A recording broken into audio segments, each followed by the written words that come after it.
Olá, voltamos com o Covid Pauta e agora a gente vai continuar nosso assunto sobre o tema de hoje, que é Covid e depressão.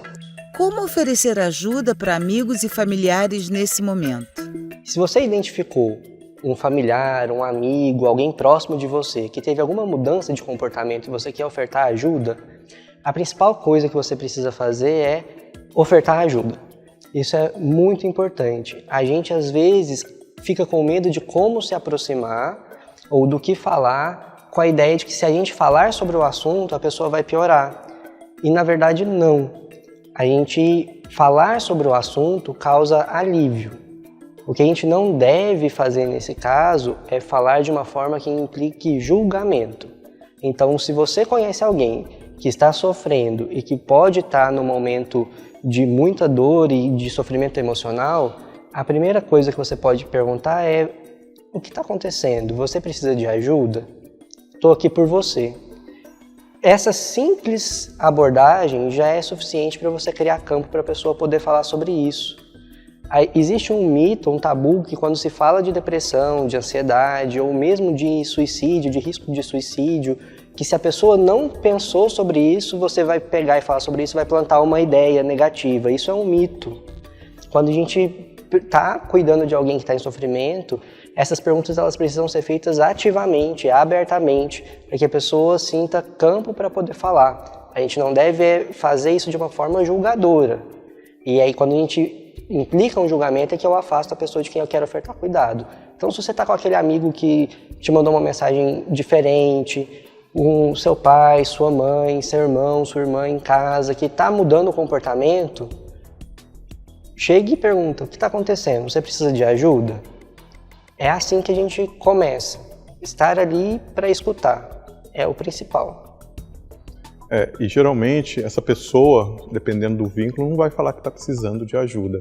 Então é algo que você vai ter que observar durante alguns dias. Então ligou, viu que está diferente, liga de novo daqui um dia, 2 dias novamente, conversa novamente. Às vezes é um momento, aquele momento que não está legal. Daqui 2, 3 dias já começa a ficar em situação mais estável, um humor melhor.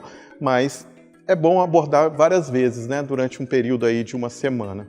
Precisa gerar uma situação de confiança, né? Existe um estigma, um preconceito muito grande em termos de saúde mental e às vezes pedir ajuda implica em vencer essa barreira de preconceito.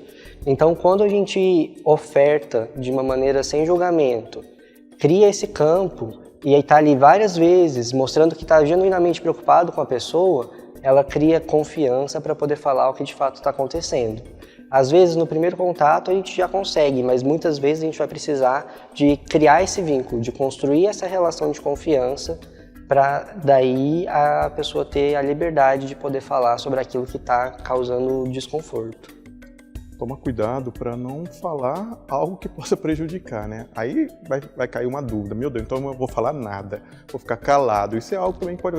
É simplesmente conversar espontaneamente, né, Marcelo? Não ficar preocupado com o que vai perguntar, apenas conversar. Às vezes o ato de conversar, de ter o seu tempo disponível junto com aquela pessoa para escutá-la e para emitir uma opinião, já faz uma diferença danada e muda o comportamento daquela pessoa.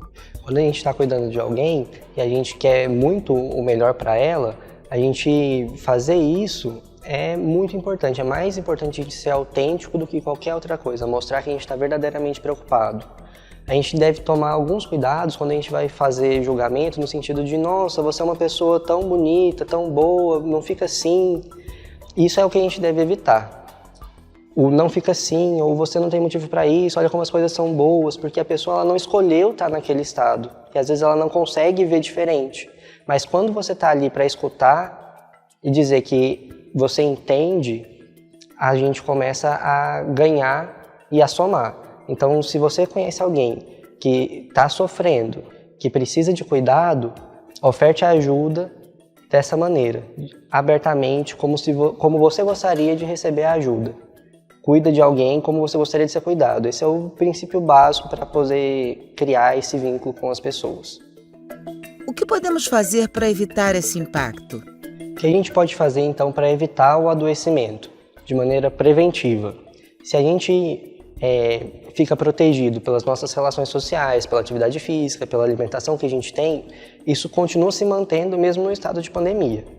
A diferença é o recurso que a gente vai utilizar para isso. Então, a gente consegue se manter distante fisicamente das pessoas que a gente gosta, mas a gente não precisa estar ausente do ponto de vista de presença mesmo. Então, você pode ligar, você pode fazer videochamada, você pode manter contato com os seus amigos e fazer coisas que, inclusive, você fazia antes. Se você gostava de jogar ou de sair para jantar, qualquer coisa nesse sentido, você pode usar os meios de mídia eletrônica, por exemplo, para poder manter essa atividade. O contato com as pessoas, ele é protetor, independente da maneira que esse contato é realizado. Seja por telefone, seja por algum dispositivo com internet, seja pela alguma rede social, a gente fica protegido estando perto de quem faz bem para a gente. A mesma coisa com a atividade física que a gente consegue fazer em casa. Ah, mas de que jeito que eu vou fazer? A gente tem alguns canais e alguns meios de comunicação com bastante material educativo para poder te ensinar a fazer atividade física com aquilo que você tem em casa. Às vezes a gente não precisa de ir na academia, de investir, de gastar para isso. Eu posso usar o que eu tenho ali, seja uma cadeira, uma vassoura, o meu corpo, o peso do meu corpo, tudo isso é material para a gente poder praticar atividade física de modo direto ou indireto. Então, se eu vou para o trabalho de ônibus, eu paro um ou dois pontos antes e caminho esse restante, isso já conta. Se eu posso ir de elevador ou de escada e optar pela escada, isso já conta. Tudo para a gente poder se manter em movimento. Se eu vou na padaria, no mercado, na feira e eu estou perto, eu não preciso ir de carro, por exemplo, ou de moto. Eu posso tentar ir a pé ou parte do caminho. Tudo isso já conta. Não importa quanto tempo de atividade física eu vou fazer naquele momento, naquele rompante. Desde que no final da minha semana eu consiga somar 150 minutos, eu posso parcelar isso de qualquer maneira. E aí conta qualquer atividade. De subir e descer a escada, por exemplo, já conta e já faz muito bem para a sua saúde física e para a sua saúde mental. Questões de lazer, né, Marcelo? Eu acho que fazer aquilo que você gosta de fazer e que por algum motivo parou antes da pandemia, não fazia mais por causa da correria do dia a dia. Ver um filme que você sempre teve vontade de assistir e não assistiu, ler um livro, tá? Fazer um prato, uma comida que você também sempre teve vontade de fazer e nunca teve. E assim, em relação ao trabalho, muitas pessoas perguntam a gente, eu estou afastado porque eu tenho um fator de risco e não posso ir trabalhar. Como que eu faço? Eu quero trabalhar. Conversa com a sua empresa, com o seu local de trabalho. Você pode ajudar a empresa ou o local do seu trabalho de alguma forma, em casa mesmo, né? Ou à distância, talvez realizando atividades burocráticas da própria empresa, às vezes dando orientação à distância, às vezes entrando em contato com consumidores da própria empresa. Existem formas de trabalhar à distância em casa. É uma forma de trabalho que deixa a pessoa até mais ativa do que era antes. Com certeza. Esse é um momento da gente se reinventar. É um desafio. O mundo mudou e a gente tem a oportunidade de repensar várias coisas que a gente já fazia antes de um jeito diferente. E é uma chance para a gente poder, inclusive, se desafiar e aprender coisas novas. Então, se isso é protetor para a sua saúde mental, você aprender coisas novas. Então, se às vezes você não tinha intimidade com o computador, com a internet, com o dispositivo eletrônico, e aí agora você vai tentar isso te protege, te desafia. São conquistas novas. Então, eu sempre trabalhei desse jeito, agora eu vou pensar que eu vou trabalhar em casa, como que eu posso fazer isso? Mas isso não tem nada a ver comigo. É aí que está o desafio e é aí que está a proteção. Você aprender algo novo, a fazer algo às vezes que você até já fazia, mas de um jeito diferente. Isso vai proteger a sua memória, vai proteger o seu humor, diminui a sua ansiedade, aumenta a sua percepção de utilidade, das relações de sentido, e aí com isso a gente fica mais protegido. Se você não consegue fazer isso de modo direto, entre em contato com as pessoas que te lideram, com as pessoas que você tem liberdade para poder falar isso e pergunta de que forma você pode contribuir, de que forma você pode fazer a diferença.